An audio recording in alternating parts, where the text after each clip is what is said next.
The Big Bang Theory, a cosmological model that explains the birth of the universe, has been a cornerstone of our understanding of the cosmos for decades. However, as technology evolves, so does our understanding of this monumental event.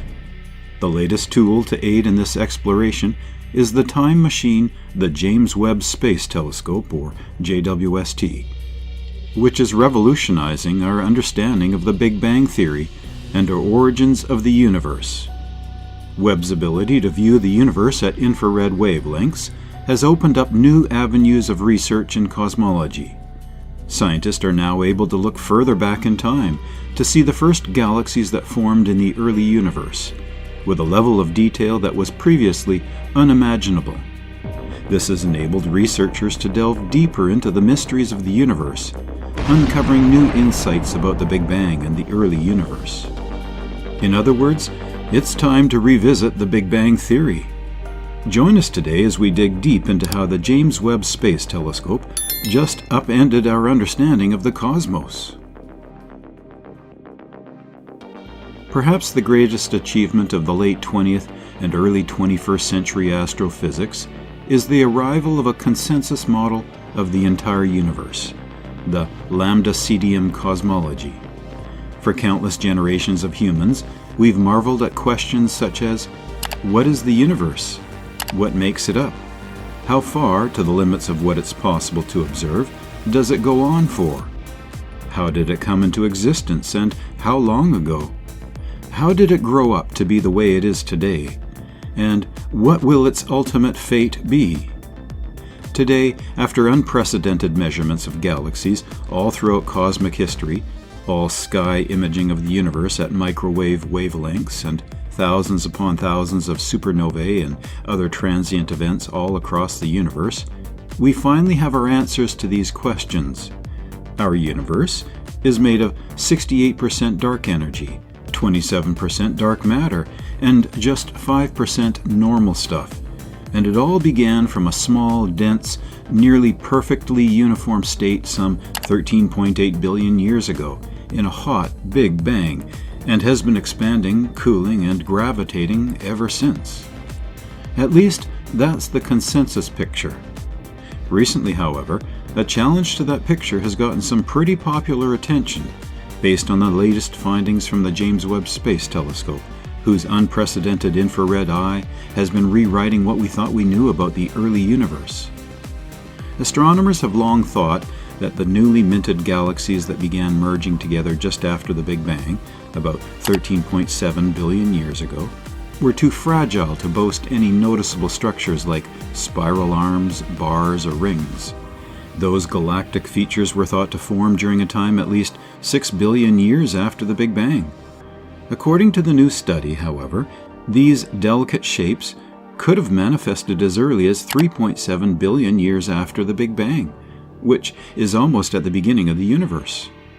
According to Christopher Consolis, an astronomy professor at the University of Manchester in the UK, and a co-author of the new study, said, "Based on our results, astronomers must rethink our understanding of the formation of the first galaxies and how galaxy evolution occurred over the past 10 billion years." The new findings come on the heels of another announcement presented by a different group of researchers, also based on JWST data, which showed that these early galaxies produced far fewer heavy elements than previously expected.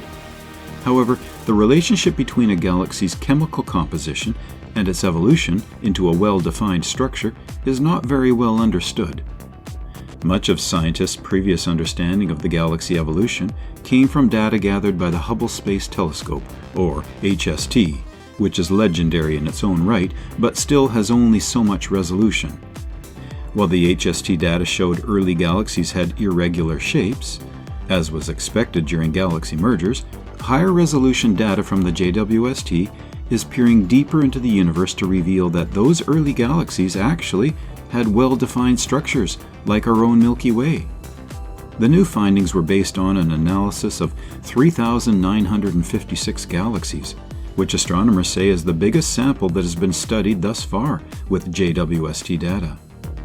Like Leonardo Ferraria an astrophysicist at the University of Victoria in British Columbia, Canada, and the lead author of the new study, said in the statement, quote, "For over 30 years, it was thought that these disk galaxies were rare in the early universe due to the common violent encounters that galaxies undergo.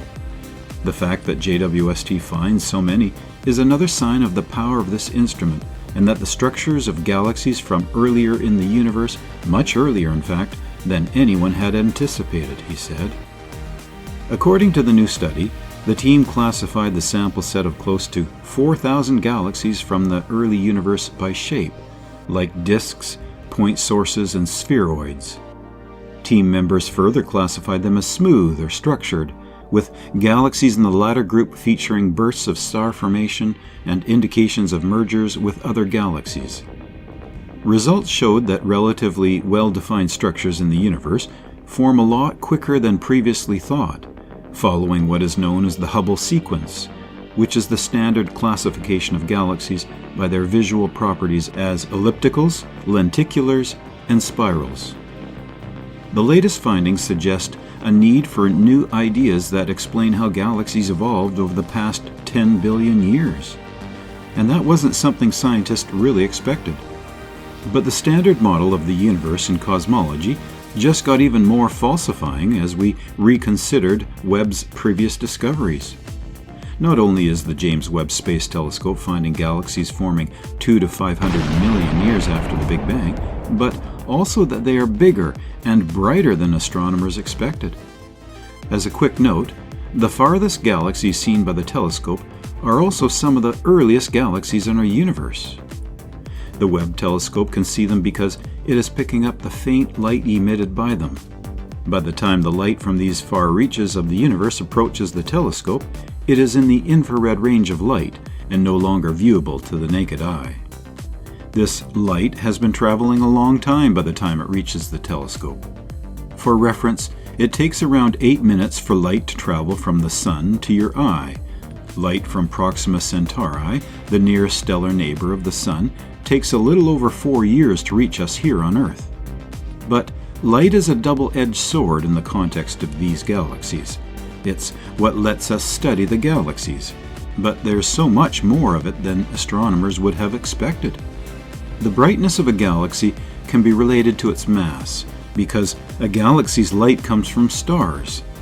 If you assume a certain average brightness and mass of a star, you can roughly estimate the mass of a galaxy. But much more of the modeling astronomers have done up to this point has led them to believe that there wasn't enough time for galaxies to get this massive in so little time. As George Moreno, an associate professor of astronomy at Pomona College, said, "It's like if you went to a kindergarten and you saw a teenager." The high level of structure and brightness in these galaxies is leading some astrophysicists to question the age of the universe. How old is our universe? The question is simple enough, but as the years go by, it's becoming apparent that settling on an answer isn't quite so easy. Even today, the matter remains open to discussion, as new research could at any moment upend our previous cosmic conception for the age of the billions of galaxies that comprise our universe. In an attempt to explain the shockingly bright, highly structured, and possibly quite massive galaxies existing so early in the timeline of the universe, a researcher has posited that the universe is roughly twice as old as previously believed. This researcher and others push the age of the universe from a spry 13.8 billion years old to roughly 26.7 billion years old. Well, let's look at these two theories side by side and unpack what's true versus what would need to be true in order to truly determine the age of the universe. First one, it's worth noting that anytime you're given a scientific theory, you have to ask yourself, what assumptions are behind it? In the case of the standard model of cosmology, the lambda CDM model, the assumptions are that the laws of physics are given by general relativity for gravity and the standard model of particle physics for the other three fundamental forces. The universe is roughly the same in all directions, isotropic, and the same at all locations, homogeneous if you examine it on the largest cosmic scales.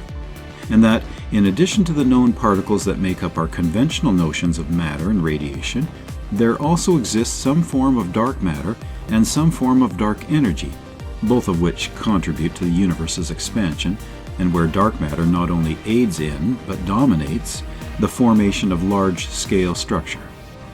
Within general relativity and particle physics, however, there are some unstated assumptions that are so fundamental to these theories that they're never even talked about. That the underlying laws of physics are the same everywhere and at all times, that the fundamental constants are truly constant, and that the only effect empty space has on light that passes through it is on its light's wavelength, through a combination of the Doppler shift due to relative velocity, gravitational redshift due to the curvature of spacetime, and cosmological redshift due to the expansion of the universe. On the other hand, the new idea put forth by controversial scientist Rajendra Gupta keeps most of the same assumptions in place, but offers a few subtle but important changes. First, instead of assuming that only the Doppler shift, the relative motions of the light-emitting source and the light-absorbing observer, the gravitational shift, the difference in the space-time curvature between the emitting source and the absorbing observer, and the cosmological shift, as the traveling light gets stretched to longer wavelengths by the expanding space-time it's traveling through. Gupta also proposes an idea first put forth by noted astronomer Fritz Zwicky back in 1929, the tired light hypothesis, or the notion that light, as it travels through space, inherently radiates and loses energy as it travels, becomes tired before it arrives at the observer. And second, instead of the standard assumption that the laws of physics and the fundamental constants behind them are constant with time, Gupta invokes an assumption that others have explored previously, that the fundamental constants c, the speed of light, h, Planck's constant, and g, the gravitational constant, aren't actually constant in time, but vary. In particular, they vary in a special way, changing altogether, so that the combinations of these constants that govern atomic transitions and emission-absorption lines that we wind up observing won't change as we look to either more distant galaxies within the expanding universe. One of the remarkable features of science is that if you have multiple different models that have different underlying assumptions that go into them, there's a scientific way to tell which one is superior. It isn't to look at personal preference, elegance, aesthetics, or simplicity. Instead, there are two key questions that we have to evaluate. One, which theory has fewer free parameters? And two, which theory better fits the full suite of data concerning the universe? The reason we look at the number of free parameters is simple. A theory that can make the same predictions as another but with fewer assumptions or required inputs is a superior physical theory to one that requires more assumptions, required inputs, or free parameters. But in order to be considered a success, you have to consider everything that we observe on all scales, from subatomic ones to cosmic ones, is consistent with and not in conflict with your theory for how the universe works. In his paper, to his credit, Gupta looks at a few important pieces of the puzzle. He looks at the inferred distance to supernovae seen at a wide variety of cosmic distances, and shows that not only are they consistent with the standard cosmological model, the lambda-CDM model, but also with a version of the lambda-CDM that includes tired light, what he calls lambda-CDM plus TL, with a model with covariant coupling constants, what Gupta calls CCC, and with a model with covariant coupling constants and tired light included, or CCC plus TL. Well, yes, he's including two extra free parameters in his theory, as opposed to the standard lambda-CDM, in the form of a tired light component to the universe and also in the form of a set of covariant coupling constants. This remains consistent with what we've observed for how distances, redshifts, and brightnesses appear in the expanding universe. In addition, Gupta also notes that, by introducing tired light on its own in addition to the standard ingredients in a lambda-CDM cosmology, he arrives at a universe that ages much more slowly at very high redshifts, corresponding to great distances. Whereas a standard lambda CDM universe has experienced only 13.8 billion years since the hot Big Bang, a lambda CDM universe with tired light would be about 6 billion years older, up to about 19 and change billion years old. Additionally, much of that aging would come early on, whereas galaxies seen at the limit of Hubble and near the edge of JWST's capabilities, at a redshift of z equals 10, would only be about greater than 400 million years old in the lambda CDM model. They would be about 2 billion years old in the lambda CDM with tired light model. Furthermore, by introducing both covariant coupling constants and tired light, he can increase the total age of the universe to a whopping 26.7 billion years old.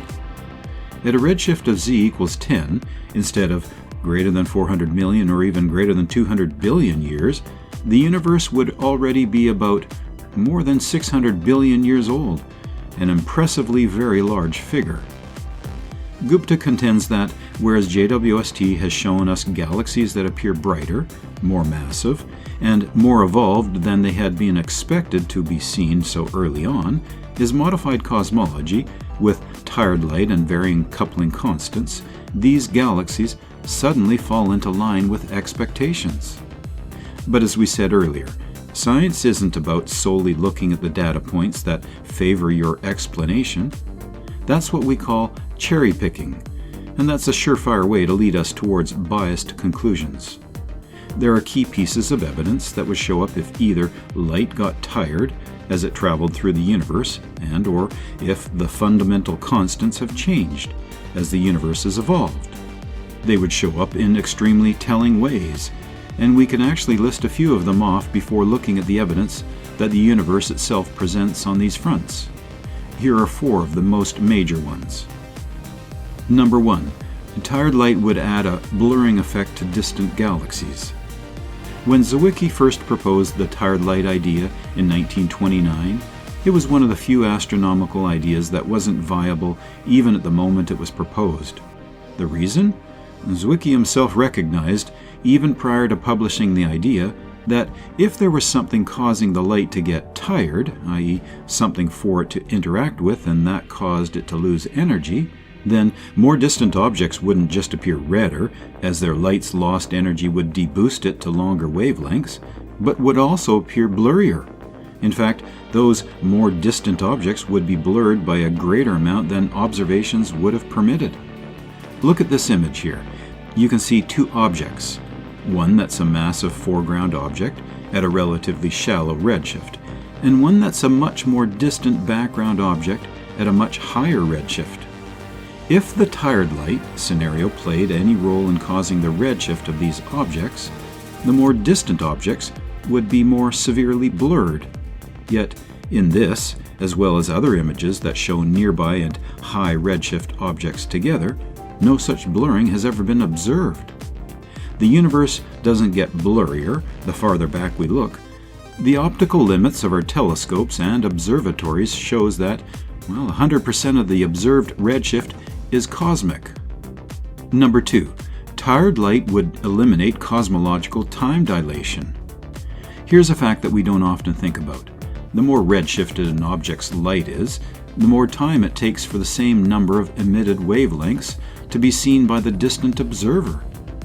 An object at a redshift of z equals 1 would have its wavelength stretched by 100% over an object that was in the here and now at a redshift of z equals 0. In order for the same number of crests and troughs of the wave to pass us by, because they only arrive half as frequently, we'd have to wait twice as long. This results in a very interesting implication, that when we look out at the distant high redshift universe, we should see those distant objects exhibit a cosmological time dilation, where their clocks appear to run slow from our perspective. We've seen this for a variety of cosmic objects, including for distant supernovae, where the more redshifted a supernova is, the more its light curve gets stretched out in time. This was recently confirmed at greater redshifts by looking at a class of objects quasars that appear to tick with a regular periodicity. Going all the way back to when the universe was under 1 billion years old, 100% of the redshift, again, appears to be cosmological, and these quasars show a time dilation of exactly the amount predicted by our standard lambda CDM cosmology. With no difference observed, none of the redshift can be chalked up to tired light. Number 3. Tired light would change the thermal blackbody spectrum of the cosmic microwave background. This is a very, very big one. Whereas the galaxies we're looking at go up to a modest redshift of z equals 13, which is where the current cosmic record holder presently sits, the cosmic microwave background was emitted back at a whopping redshift of z equals 1089, when the universe was only 380,000 years old, according to the standard lambda CDM model. When light redshifts due to cosmological expansion, it maintains its black body character. The spectrum of how photons are distributed remains in thermal equilibrium. The number of density of photons, however, has to drop to match that of a cooler black body, and in the lambda CDM, it does. But if light were to get tired instead, the energy of the individual photons that compose the cosmic microwave background would still drop, but the number density wouldn't change. As a result, the spectrum of tired light that appears as a cosmic background would not obey a black body spectrum. And yet, the cosmic microwave background is the most preferred black body ever measured. The only way to save this aspect of tired light cosmology would be to observe some sort of non-black body component to the cosmic microwave background, but to date, none has ever been observed. And finally, number 4. Evolving coupling constants wouldn't just affect the distant universe, but would appear in laboratory experiments here on Earth. But there's an independent set of constraints we can put on Gupta's second idea, the notion that the coupling constants change over time. Atomic transitions are governed by changes in 2 of the fundamental constants, c, the speed of light, and h, Planck's constant, while cosmological changes are sensitive to g, the gravitational constant, as well as c and h. But on Earth, we have independent ways to check these constants independently, including how they've evolved over time. While laboratory measurements of the electron magnetic moment, the spin-flip transition of hydrogen, and the equivalence of inertial to gravitational mass all provide good constraints, we have a far stronger one that proves the constancy of these fundamental constants over time: Earth's only natural nuclear reactor. By looking at how the nuclear reactions occurred under the natural conditions that existed on Earth 1.7 billion years ago, we can determine that the fine structure constant, which depends on the electron charge, the speed of light, and Planck's constant, changes by less than 0.3 parts in 10 quadrillion, that's 10 to the power of 16 per year. That constraint is, quite literally, billions of times stronger than what Gupta's varying fundamental constant explanation would require. It is for these reasons, among others, that we can overwhelmingly conclude that even though Gupta's toy model of the universe may be fun to play with, it has no basis in reality as far as either tired light or covarying fundamental constants are concerned. Observations of the universe, from in-focus distant galaxies to cosmologically time-dilated events, to a black-body cosmic microwave background spectrum, to nuclear reactors right here on Earth, all show that these ideas do not correspond to our actual reality. It might be fun to explore or theorize about, but at the end of the day, the universe is our laboratory, and whatever it reveals to us about how nature actually behaves is what we have to go with. The universe might not be fully understood, but its age is definitely 13.8 billion years old, and absolutely cannot be 26.7 billion years old based on the evidence at hand. As always, thanks for watching, and we'll see you next time.